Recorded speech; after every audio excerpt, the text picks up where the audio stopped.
Okay, today what we're going to do, instead of looking at certain exact problems, I'm just going to go over just what do you do the day you take your SOL. So, what I need to do the first day when I take my SOL is I'm going to have to put my calculator in degree mode. When I do that, I want to look at a few things. First thing I want to look at is my graphing calculator, which looks like this. When I look at my graphing calculator, how can I tell what mode it's in?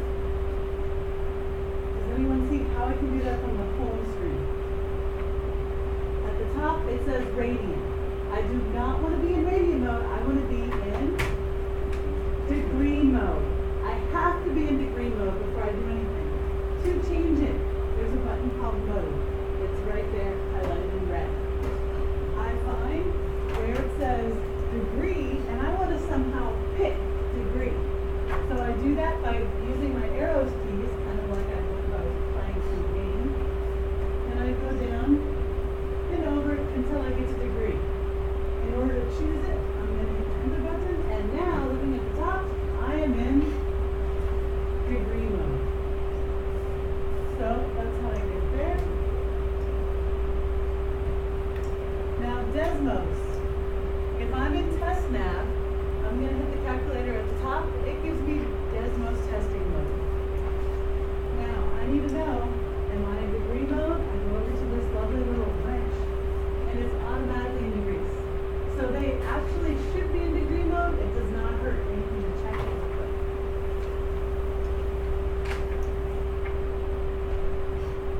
So, I know how to do that. We're going to move on to the next slide. Now, as soon as you get your formula sheet, this is the first thing you guys need to do. You need to start drawing, and I don't even have to draw the triangle if you want to. I put it up here. How many degrees is inside of a triangle? 180 degrees. How many degrees is inside of any four-sided shape? 360. And of course, I flipped everywhere.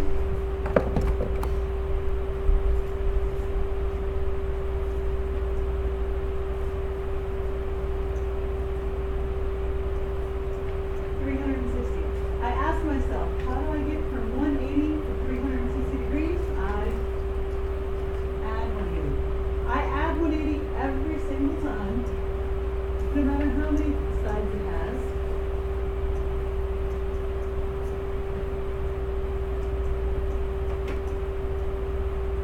Forever.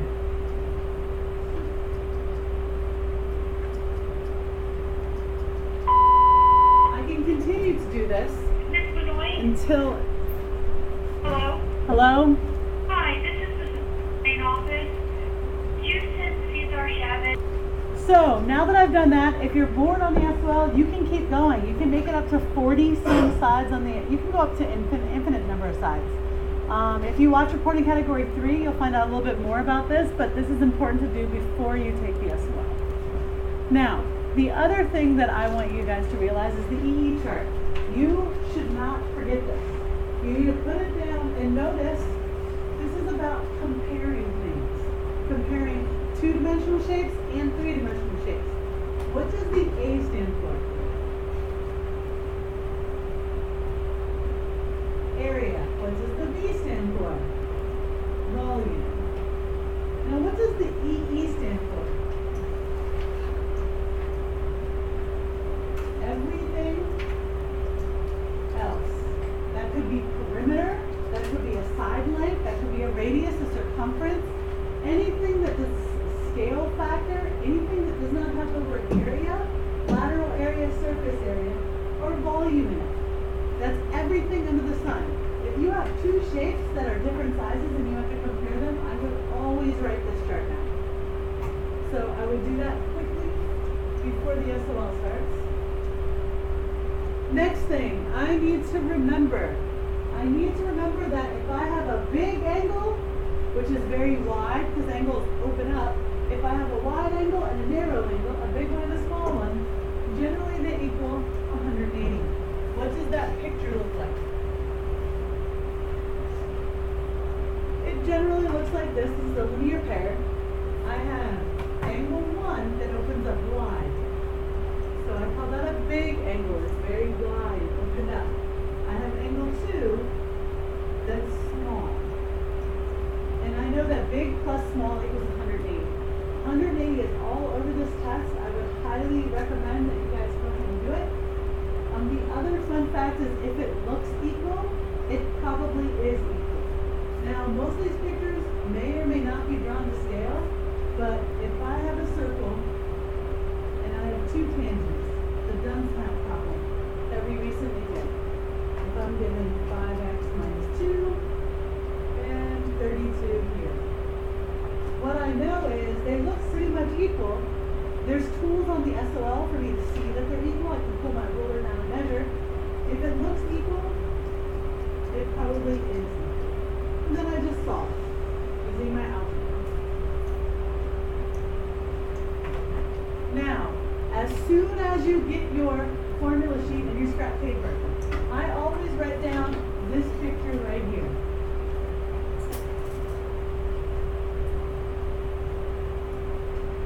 It's parallel lines. I know that they're parallel because they have little arrow marks, so we call them parallel. Parallel lines cut by transversal. Things to note. I call each intersection point tables. And I'm going to color this. I'm going to say if I color this big angle right here, the one that opens up really wide, I just have to pick one. The next thing that I'm going to color at the same table is the vertical angle, because vertical angles are congruent.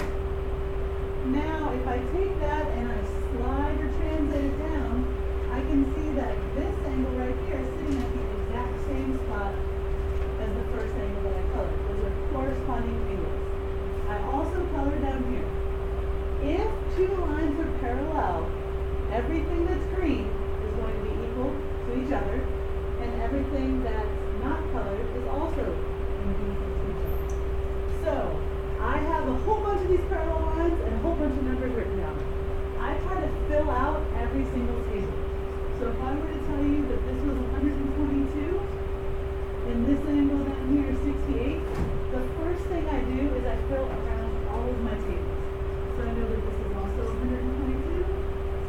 122 from 180 is actually 58.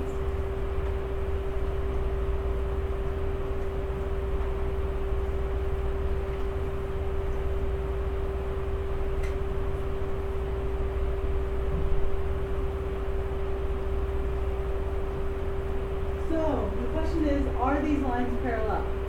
The way that I have it written, they're not because the tables don't match. So, if I go over here, if I'm talking about proving that C and D are parallel, I want to prove that C and D are parallel. That's all I want. I'm going to highlight them on your SOL. I would probably just write C and D down. I also need one transversal. I can look at my two tables about line A, call that my transversal. If I know that 2 and 4 are equal, I'm good to go. If I'm given 2 and 7 are equal, I don't know anything about C or D. So just remember, the two lines, you can only have one line across them. The most important thing about this picture right here is you can't go diagonal.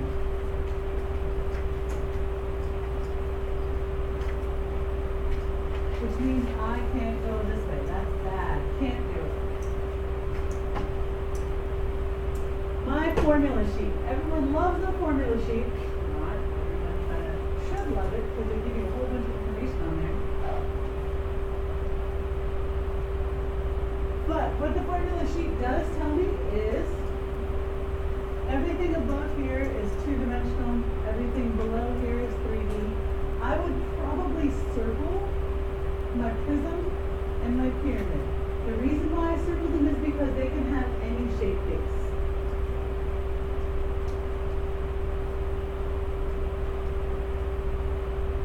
In my prism, I have two bases. And that's my clue that I have two bases. In my pyramid, I only have one base. So what I'm actually looking for here is I'm trying to figure out which one I have one of or which one I have two of. How far apart they are and my heights. Also, you cannot miss a formula sheet problem. Know the difference between slant height which happens right here on the outside of the shape. It leans up against an object, and the height of a trapezoid. One deals, which actually here is the length. So we want to know the difference between those things. Make sure that we know what some of this other stuff is. Let's talk about volume, surface area, and lateral area. This is all for 3D shapes. Sometimes they might ask you how much sand fills up an object. If you are filling an object,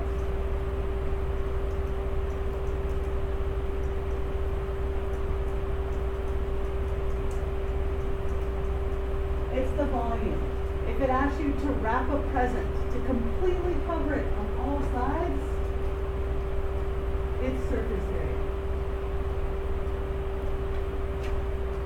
And for lateral area, I think of two things. I think of a soup can label, or if you've ever went and got an ice cream cone, how it has that lovely little piece of paper on it.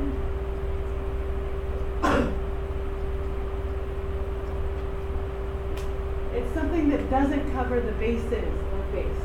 So make sure you understand the formula sheet. If you have any questions, make sure you're asking. Also, on the back of my formula sheet, I have a couple of fun things. I have my Pythagorean theorem. They don't label it, but this thing is used for tons of stuff.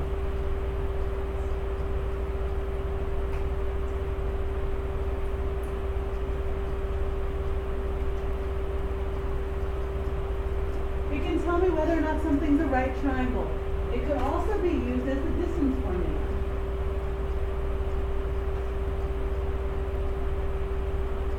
If you want to graph those 3 points of a triangle and actually figure out the right triangle it's formed, you can use that to find the distance between the two sides. My favorite thing back here to use as a distance formula is probably in my equation of the circle.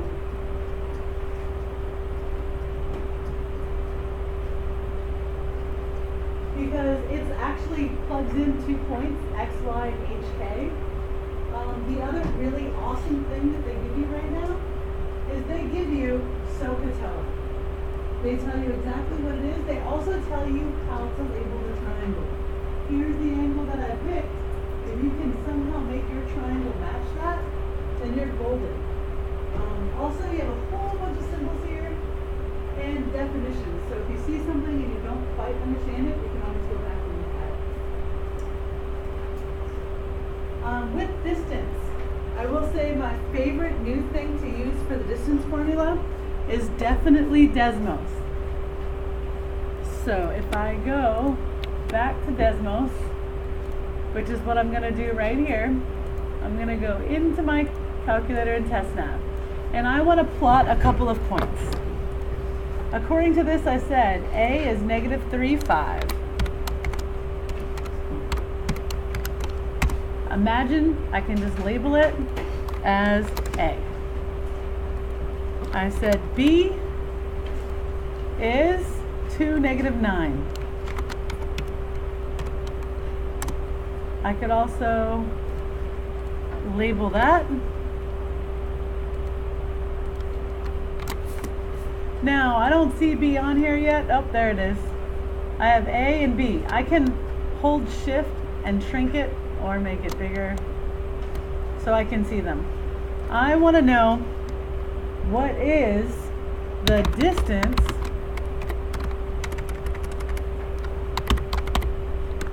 from A to B.